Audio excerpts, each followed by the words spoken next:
नमस्कार, knocking-news.com में आपका स्वागत है। मैं हूं गिरजेश वशिष्ठ। ये जो गाजा का मामला देख रहे हैं और इजराइल का देख रहे हैं और आपको लग रहा है कि ये एक सीज फायर हुआ है, इसके बाद शांति हो जाएगी, तो आज मैं आपको बताने वाला हूं कि ये लंबा भी चल सकता है। इसके पीछे क्या प्लानिंग चल रही है, क्या तैयारी चल रही है और किस तरह से सारे रिसोर्सेस को पश्चिमी देश इजराइल के पक्ष में डाइवर्ट करने की तैयारी में लग गए हैं। किस तरह से ज़ेलेंस्की को धोखा दिया जा रहा है और उनको ठेंगा दिखाया जा रहा है। जिन लोगों ने ज़ेलेंस्की से कहा चढ़ जा बेटा सूली पे, भला करेंगे राम, हम तेरे पीछे हैं, उन सब लोगों का रवैया भी आज आप समझेंगे। वर्ल्ड ऑर्डर में अमेरिका के पिछलग्गू बनने के साइड इफेक्ट क्या होते हैं, वो स्टोरी में आपको दिखाई देगा। कहीं मत जाइए, चैनल को सब्सक्राइब कर लीजिए। मैं अभी हाजिर होता हूं। आज थोड़ी सी रिसर्च ज्यादा होने वाली है।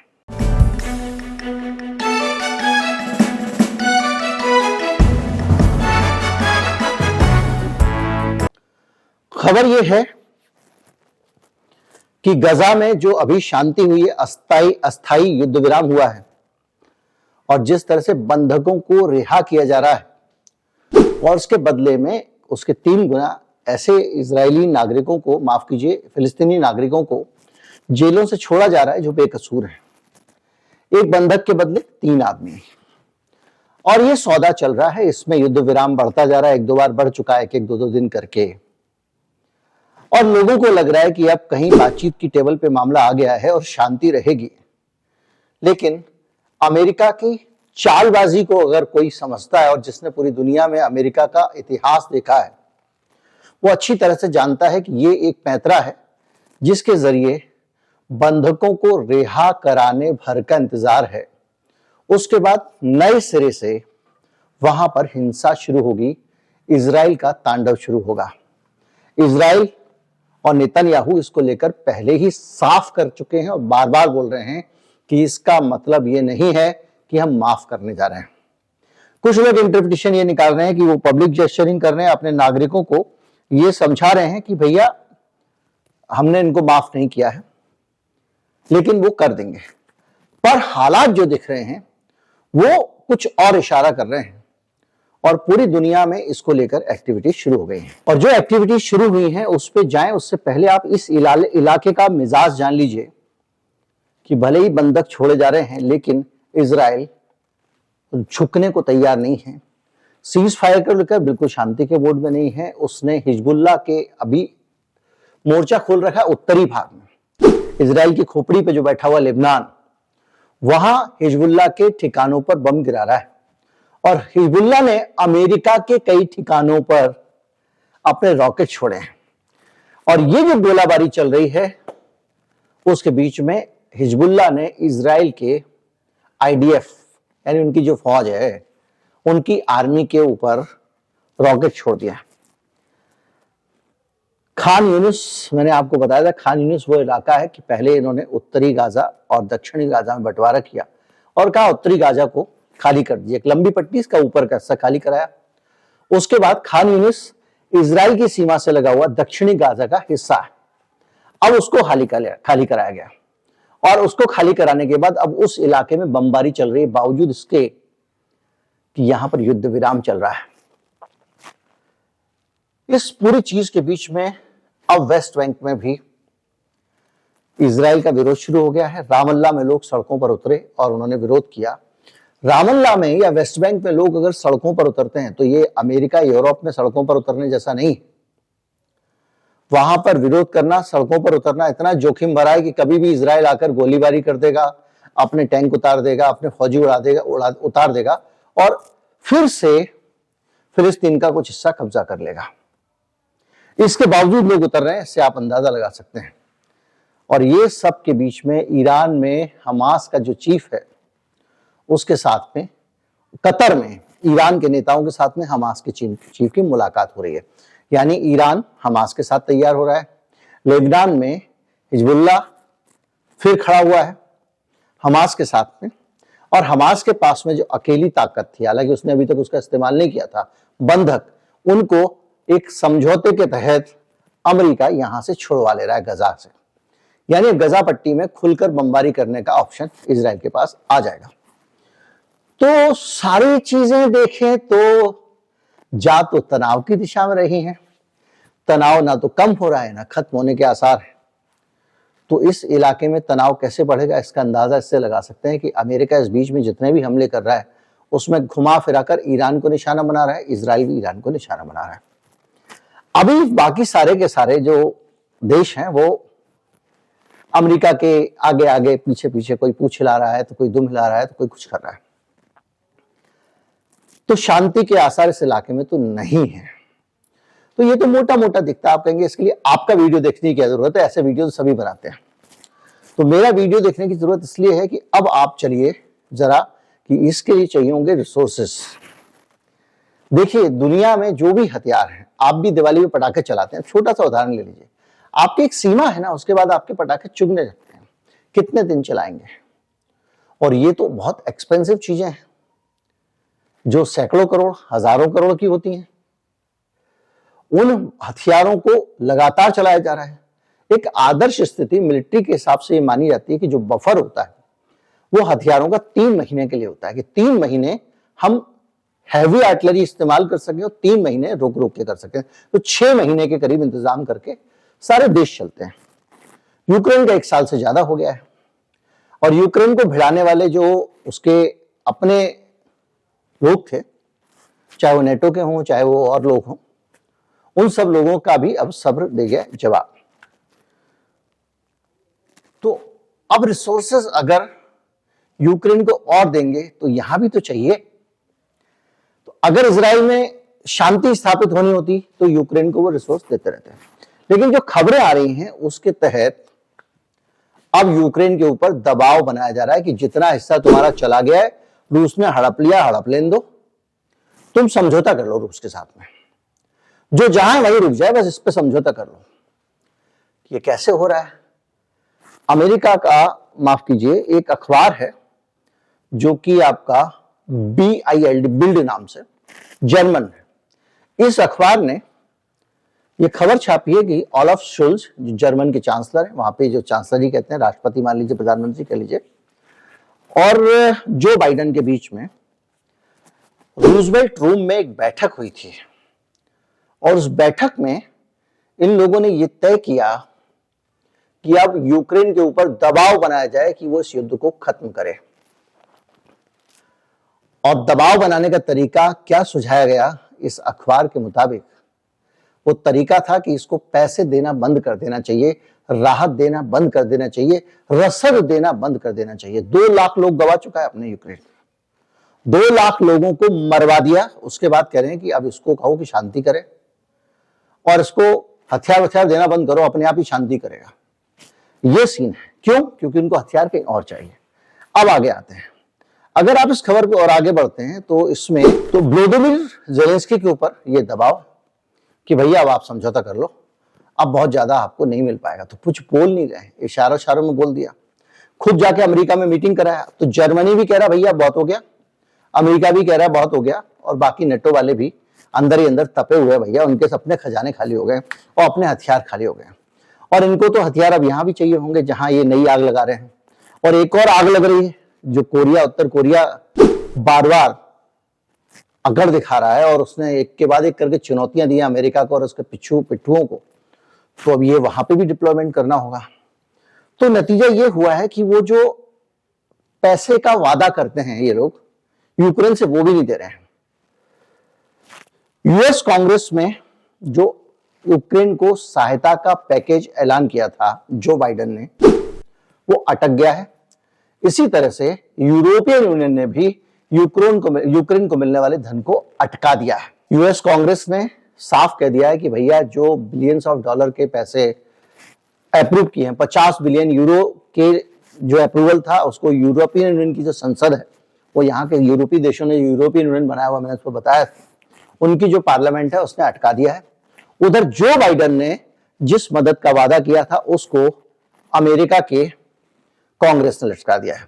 कांग्रेस मतलब वहां की संसद, यानी दोनों जगहों की संसद ने कह दिया कि अब जेलेंस्की को पैसा नहीं देंगे। यह घटनाक्रम उस मुलाकात के बाद का है, वो मुलाकात फरवरी में बताई जा रही है, और उसके बाद ये इनको पैसे देना बंद कर दिए। अब आप सोचिए, यूक्रेन पूरी तरह से फंसा हुआ है, वो रूस जैसे बड़े पावरफुल देश से लड़ रहा है, इन लोगों ने उसको सपोर्ट किया, और अब ये हाथ पीछे खींचे। तो आप कहेंगे भाई कब तक लड़ेगा यार, कभी तो शांति होनी चाहिए। तो शांति हो तो कैसे हो, इन लोगों ने उसको शांति भी नहीं रहने दिया। अभी एक बयान आया है, यूक्रेन का जो आर्मी चीफ है डेनिलोव ओलेस्की डेनिलोव, उसने कहा है कि जो पश्चिमी सहायता है इस पर निर्भरता बंद कर देना चाहिए, क्योंकि ये युद्ध जो खिंच रहा है इससे किसी का फायदा नहीं हो रहा है। और ये सारी बातें हो रही है, इसके साथ साथ वालेरी ज़लुझनी जो हैं उनके जेलेंस्की के साथ संबंध बताए जा रहे हैं कि ठीक नहीं चल रहे हैं। कौन है वहां के डिफेंस चीफ, वो कह रहे हैं कि हम चाहते थे कि क्रीमिया जो है उस पर फोकस किया जाए, और उसके ऊपर जब हम दबाव बनाएंगे तो अपने आप रूस झुकेगा।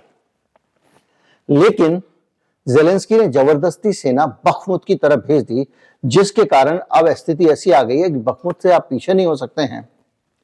निचोड़ मिला के बखमुत क्रीमिया छोड़िए, सीधी सी बात है, ऐसे फंस गए हैं कि इनके 3 प्रांत रसिया के पास हैं, और अब ये वहां से वापस नहीं आ सकते हैं, और जो भी युद्ध विराम होगा आगे बढ़ भी नहीं सकते हैं। तो अब जो भी स्थिति बनेगी वो ये बनेगी कि वो 3 इलाके गए।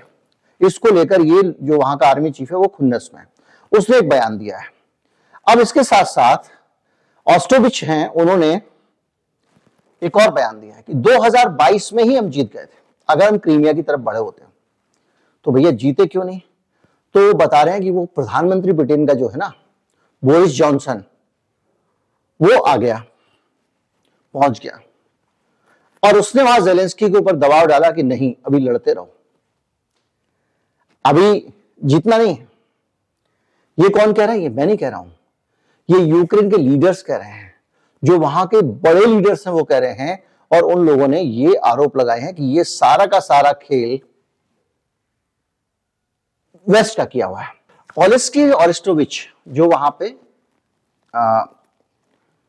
जेलेंस्की के सलाहकार हैं, वो भी बगावत पे उतर रहे हैं। उनका कहना यह है कि भाई उस वक्त अगर बोरिस जॉनसन की बात आपने नहीं मानी होती तो आज हम जीत गए होते, क्रीमिया हमारे पास होता, उनके पास हमारे कुछ इलाके होते, तो हम कुछ डील कर पाते हैं।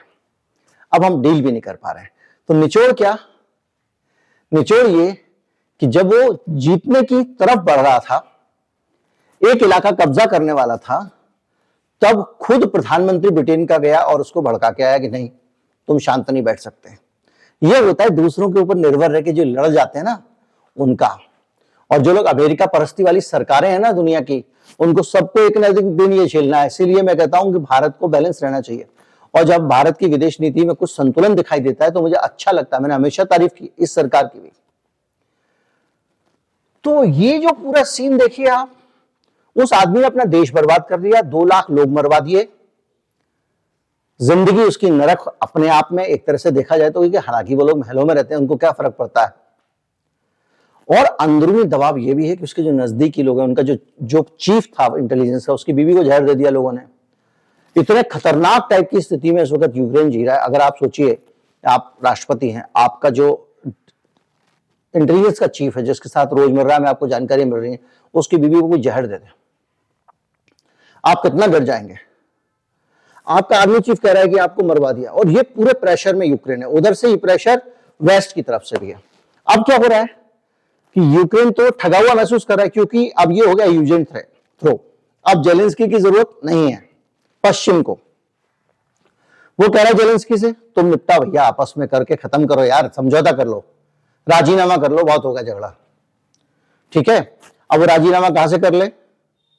उसके घर पे कब्जा हो गया 1/3 हिस्से पे, उसके लोग मर गए हैं, उसके शहर के शहर तबाह हो गए हैं। अब कह रहे हैं उसे समझौता कर लो। भाई वो समझौता, ये समझौता जो तुम आज करा रहे हो, ये समझौता तो पहले ही होने वाला था। एक और समझौता हो गया था, होने की स्थिति बन गई थी। जेलेंस्की और रूस के बीच में शुरुआत में ही रूस इस बात पे ही समझौते को राजी था कि यूक्रेन साइन कर दे कि वो नेटो में शामिल नहीं होगा। इस बारे में एक बयान भी जेलेंस्की की तरफ से आया था जिसमें उन्होंने कहा था हम नेटो में शामिल नहीं होंगे। समझौते के हालात बन रहे थे, इन पश्चिम वालों ने फिर उकसा दिया, उसको नेटो में भी शामिल नहीं किया और उसको लड़ाते रहे। तो ये पूरा सीन जो है ना, इस सीन के बीच में जब तक इनके लिए यूक्रेन प्रायोरिटी था तब तक ये धन संपत्ति पैसा सब देते रहे, उसको लड़ाते रहे, हथियार देते रहे। अब इनको हथियारों की एक सीमा होती है। मैंने आपको बताया 6 महीने, साल भर से ऊपर लड़ चुका है वो, साल भर से भी काफी ज्यादा हो गया। तो अब इनको लड़ाना है वहां पे इजराइल के टाइम पे जाके, वहां तेल है, वहां माल है, यहां क्या है। तो ये अब अपने सारे रिसोर्सेस को डाइवर्ट करना चाहते हैं वहां मिडिल ईस्ट में। और मुझे लगता है, ये मुझे ही लग रहा है कि मिडिल ईस्ट में जब ये डाइवर्ट करेंगे रिसोर्सेस तो उसके लिए इनको यूक्रेन को ठेंगा दिखाना ही पड़ेगा। अब इसमें जेलेंस्की फंस गया है और ये अपने आप में पूरी दुनिया के लिए सबक है कि भैया दूसरों के भड़काने के मत आओ। आज जेलेंस्की, अब ये अलग बात है कि जेलेंस्की खुद ही अमेरिका का पिट्ठू था, अमेरिका ने उसको राष्ट्रपति बनाया, तो कैसे नहीं आता ये एक अलग मसला है। बहुत सारे देशों में बहुत सारे बड़े बड़े लोग राष्ट्रपति प्रधानमंत्री बनाए जाते हैं, वो अलग कहानी है। फिर वो बात करूंगा तो कहीं और चली जाएगी, उस पर जाना नहीं चाहता हूं। लेकिन अगर वो इनकी बातों में नहीं आया होता तो उसने अपना देश, अपने लोग, सब कुछ बचा लिया होता। रूस के साथ भी कुछ ना कुछ बेहतर ही संबंध होते और यूक्रेन की रूस के ऊपर अच्छी खासी डिपेंडेंस है। वो चारों तरफ से जिन देशों से घिरा है, चाहे वो बेलारूस हो या कोई और, वो देश भी रूस के साथ है। और आज जिनके भरोसे वो लड़ा वो धोखा देकर जा रहे हैं। और उधर जहां अगर आपको लग रहा है कि अब शांति होने वाली है तो वहां तनाव बढ़ता जा रहा है। उत्तरी सीमा पे तनाव बढ़ गया है, लगातार गोलाबारी हो रही है लेबनान सीमा पे। हिजबुल्लाह के लोगों के पास बहुत सारी आर्टिलरी, मैंने आपको बताया था, वो भी इजराइल की, अब लोग कहते हैं कि इनका आयरन डोम वगैरह, इनकी अपनी पूरी की पूरी सेना की चौकी उड़ा दी उन्होंने। तो ऐसा नहीं है कि वो भी कमजोर हैं। उधर अमेरिका के ऊपर भी हमले हो रहे हैं, अमेरिका के ऊपर भी वहां मिसाइल डाली जा रही हैं।